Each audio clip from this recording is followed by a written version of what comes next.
السلام علیکم، کیسے ہو آپ سب؟ امید کرتا ہوں کہ آپ سب خیر و عافیت سے ہوں گے۔ جلد بازی کرنے کے 6 نقصانات۔ نمبر 1، جلد باز شخص بہت زیادہ نادم اور پریشان ہوتا ہے۔ نمبر 2، جلد باز شخص سے کثرت کے ساتھ غلطیاں اور کوتاہیاں ہوتی ہیں۔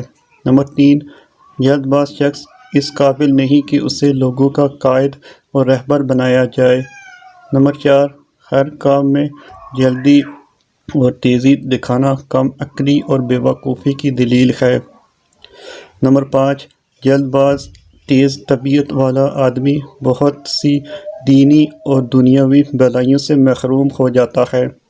نمبر 6، ایسے شخص کو اکثر جلد بازی کے سبب اپنی غلطیوں کی معافی مانگنی پڑتی ہے۔